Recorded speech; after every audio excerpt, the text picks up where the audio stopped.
Hello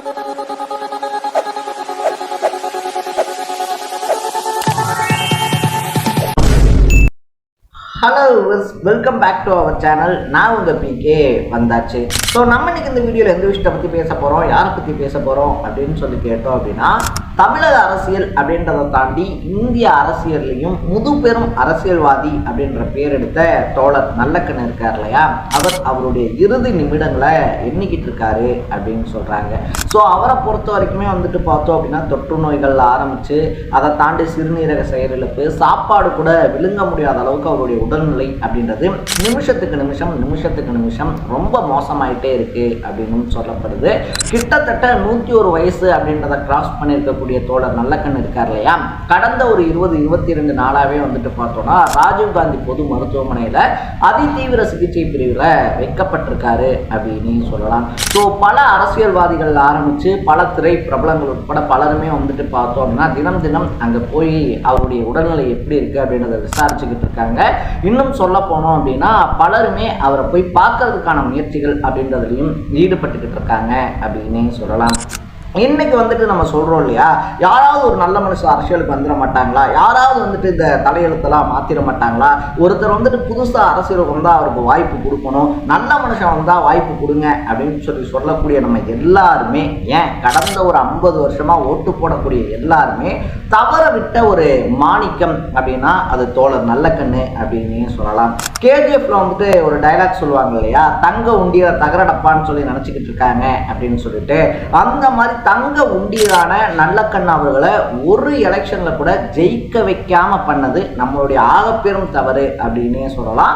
அப்படி நீங்க என்ன ஜெயிக்க வைக்கலனாலும் பரவாயில்ல, ஆனா உங்களுக்கு ஒரு பிரச்சனை அப்படின்னா நிற்கக்கூடிய முதல் ஆளா நான் தான் இருப்பேன், முதல் அமைப்பா என்னுடைய கட்சி தான் இருக்கும் அப்படின்னு சொல்லிட்டு தன்னை புறக்கணிச்ச மக்களுக்கும் தன்னை ஜெயிக்க வைக்காத மக்களுக்கும் சேர்த்து பல இடங்கள்ல பல போராட்டங்கள்ல பங்கெடுத்துக்கிட்டவர், போராடினவர் நல்லக்கண்ணு அப்படின்னு சொல்லலாம். ஸோ நம்ம இன்னைக்கு இந்த வீடியோல யார் இந்த நல்லக்கண்ணு, அவருடைய தியாகங்கள் என்னென்ன, அதை தாண்டி நல்லக்கண்ணு அவர்கள் செய்த சம்பவங்கள்லாம் என்ன அப்படின்ற மாதிரி பல விஷயங்களை தான் பேச போறோம். அதுக்கு முன்னாடி நம்ம சேனலுக்கு நீங்க புதுசா வந்திருந்தீங்க அப்படின்னா மறக்காம சேனலை ஃபாலோ பண்ணி சப்ஸ்கிரைப் பண்ணிக்கோங்க. ஃபர்ஸ்ட் ஆஃப் ஆல் பார்த்தோம் அப்படின்னா தோழர் நல்லக்கண்ணு இருக்காரு இல்லையா, 1925 டிசம்பர் 26 திருநெல்வேலியில பிறக்கிறாரு அப்படின்னு சொல்லலாம். எல்லாரும் சின்ன வயசுல இருக்கும்போது நம்ம எல்லாத்துக்குமே ஃபேவரட்டான ஒரு டீச்சர் அப்படின்னு சொல்லிட்டு இருப்பாங்க இல்லையா, அந்த மாதிரி நல்லக்கண்ணு அவருடைய டீச்சர், ஃபேவரட் டீச்சரான பலவேஷம் அப்படின்றவர் தான் நல்லக்கண்ணு அவர்களுக்கு பொது உடைமை கருத்துக்கள் அப்படின்றதெல்லாம் அறிமுகப்படுத்துறாரு. இதெல்லாம் தான் இங்க எல்லாருமே சமம், எல்லாத்துக்கும் எல்லாமே கிடைக்கணும் அப்படின்ற மாதிரியான கருத்துக்கள் நல்லக்கண்ணு அவருடைய மனசுல பார்த்தோம்னா ரொம்ப ஆழமா பதியுது அப்படின்னு தான் சொல்லணும். ஸோ அப்படி தன்னுடைய ஆரம்ப காலகட்டத்தில் பார்த்தோம் அப்படின்னா காந்தி மேல ரொம்ப பெரிய ஆர்வமும் ரொம்ப பெரிய மரியாதையும் வச்சிருந்தவர். அதுக்கப்புறமா காந்திய கொள்கைகள்ல இருந்து மாறி கம்யூனிஸ்ட் கொள்கைகளால ஈர்க்கப்படுறாரு அப்படின்னு சொல்லலாம். தன்னுடைய 16 வயசுலயே போய் கம்யூனிஸ்ட்ல சேரணும் அப்படின்னு சொல்லி அவர் முயற்சி பண்ணாலும் இல்ல 18 வயசுல தான் இங்க சேர முடியும் அப்படின்னு சொல்லிட்டு அந்த கட்சியை சார்ந்தவங்க மறுத்ததுனால தன்னுடைய 18 வயசுல கட்சியில போய் சேர்றாரு அப்படின்னு தான் சொன்னோம். ஸோ கிளை செயலாளரா தன்னுடைய அரசியல் வாழ்க்கை அப்படின்றத ஆரம்பிச்சவர். அதுக்கப்புறமா தேசிய லெவல்ல மாநில லெவல்ல பல பொறுப்புகளை அலங்கரிச்சிருக்காரு அப்படின்னு தான் சொல்லணும். ஸோ அப்படி அவர் பல பொறுப்புகளை அலங்கரிச்சிருந்தாலுமே 1980களில் அம்பாசமுத்திரம் தொகுதியில் ஆரம்பிச்சு பல தொகுதிகளில் அவர் போட்டி போட்டிருந்தாலுமே பார்த்தோம்னா ஒரு முறை கூட தேர்தல் அரசியல்ல அவர் வின் பண்ணது கிடையாது அப்படின்னு சொல்லலாம். 99ல் கோயம்புத்தூர் இருக்கு இல்லையா, கோயம்புத்தூர்ல நாடாளுமன்ற தேர்தலில் நின்ன அவரை கிட்டத்தட்ட 50,000 ஓட்டுகள் வித்தியாசத்துல தோற்கடிச்சிருந்தாங்க. சிபிஆர் அந்த எலெக்ஷன்ல பார்த்தோம் அப்படின்னா வின் பண்ணி எம்பி ஆயிருந்தாரு அப்படின்னு சொல்லலாம். ஸோ இதை பல படங்கள்ல கூட பார்த்தோம் அப்படின்னா ஒரு ஹிடன் டீட்டெயில்ஸ் மாதிரிலாம் சொல்லியிருப்பாங்க. நல்லவங்க எலெக்ஷனில் நின்னா நீங்கள் ஜெயிக்க வச்சிங்களா அப்படின்ற மாதிரியான கொஸ்டின்லாம் கேட்டிருப்பாங்க. ஏன் இதே நல்லக்கண்ணை தோக்கடிச்ச ஊர் தானே இது அப்படின்ற மாதிரியான வசனங்களும் திரைப்படத்தில் நிறைய வரும் அப்படின்னே சொல்லலாம்.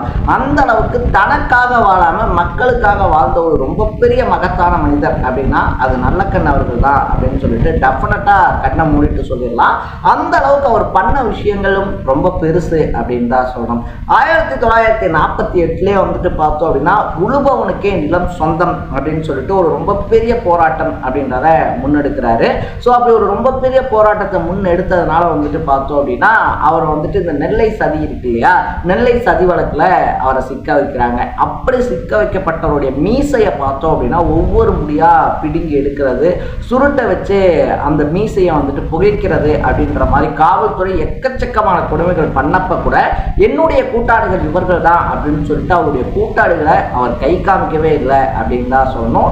7 வருஷம் வந்துட்டு பார்த்தோம்னா ஜெயிலில் எக்கச்சக்கமான சித்திரவதைகளுக்கு ஆளாக்கினாலும் கூட தான் கூட இருந்தவங்களை அவர் கை காட்டலை, காட்டியும் கொடுக்கல அப்படின்னு சொல்லலாம். ஸோ அதுக்கப்புறமாவது அவர் அமைதியாக இருந்தாரா அப்படின்னு சொல்லி கேட்டோம்னா டெஃபினட்டாக கிடையாது. அந்த டைமில் அதாவது 1948 50s அந்த டைம் இருக்கு இல்லையா, அந்த டைம்லாம் வந்துட்டு பார்த்தோம்னா தலித்கள் சொந்தமாக வீடு வச்சுக்க கூடாது அப்படின்ற மாதிரியான ஒரு சுச்சுவேஷன். அதனால் அவங்கள ஓடும் குடிகள் அப்படின்னு சொல்லிட்டு கூப்பிடக்கூடிய ஒரு காலகட்டம் இருந்தப்ப எக்கச்சக்கமான கிட்டத்தட்ட 4000-5000க்கும் மேற்பட்ட தலித்களை சேர்த்து பார்த்தோம்னா போராடி அவங்களும் சொந்தமாக வீடு வச்சுக்கலாம் அப்படின்ற உரிமையை வாங்கி கொடுத்த ஒரு ரொம்ப பெரிய போராட்டத்தை முன்னெடுத்ததும் நல்லக்கண்ணு அப்படின்னு சொல்லலாம். அதை தாண்டி மதுரையில் இருக்கக்கூடிய பாப்பாப்பட்டி கீரிப்பட்டி இருக்கு இல்லையா, அந்த ஊராட்சிகளில் தலித்கள் ஊராட்சி தலைவர்களாக பதவி ஏற்றுக்க முடியாத சூழ்நிலை அப்படின்றது இருந்த சுச்சுவேஷனில் அதுக்காகவும் ரொம்ப பெரிய போராட்டம் அப்படின்றத போராடி உண்ணாவிரதம்லாம் இருந்து அதுக்கப்புறமா 2006 ஆட்சிக்கு வந்த கலைஞர் இருக்கார் இல்லையா, என்ன ஆனாலும் சரி அந்த தொகுதியில் தேர்தலை நடத்தியே ஆகணும் அப்படின்னு சொல்லிட்டு ஒத்த காலில் நின்று அந்த தொகுதியில் தேர்தலை நடத்தி தலித்களை ஊராட்சி தலைவர்களாக்கியும் அழகு பார்த்தாங்க அப்படின்னு சொல்லலாம். இந்த மாதிரி வந்துட்டு பார்த்தோம் அப்படின்னா பல சமயங்களில் பல மக்களுக்காக, பல சமூகங்களுக்காக, பல பொதுமக்களுக்காகன்னு சொல்லிட்டு தன்னுடைய வாழ்க்கையவே ஒரு அர்ப்பணிப்பு வாழ்க்கையாக வாழ்ந்தவர் தான் நல்லக்கண்ணு அப்படின்னு சொல்லலாம். ஸோ தன்னுடைய இறுதி நிமிடங்களை எண்ணிக்கிட்டு இருக்கக்கூடிய நல்லக்கண்ணு அவர்கள் இருக்கார் இல்லையா, பரிபூரணமாக அவர் குணமாய் வந்துடணும் அப்படின்றது தான் என்னுடைய ஆசையாக இருந்தாலும் கூட அவருடைய வயது காரணமாக அதுக்கான வாய்ப்புகள் இல்லை அப்படின்னு சொல்லிட்டு மருத்துவத்துறை கைவிரிச்சிருச்சு அப்படின்னு சொல்கிறாங்க. ஸோ இந்த நேரத்தில் நல்லக்கண்ணு அவர்களை பற்றி பேசணும் அப்படின்னு சொல்லி நினச்சதுனால தான் இந்த வீடியோவும் கூட. மேலே சொன்ன 3 விஷயங்கள் போதும் நல்லக்கண்ணு அவர்கள் யார் அப்படின்றத புரிஞ்சுக்கிறதுக்கு. நீங்கள் நல்லக்கண்ணு அவர்களை பற்றி என்ன நினைக்கிறீங்க அப்படின்றத கமெண்ட் பண்ணிவிட்டு மறக்காமல் சேனலை ஃபாலோ சப்ஸ்கிரைப் பண்ணிக்கோங்க. நாளைக்கு இதே மாதிரி இன்னொரு இன்ட்ரெஸ்டிங்கான வீடியோவோட சந்திக்கலாம். தட பை பை.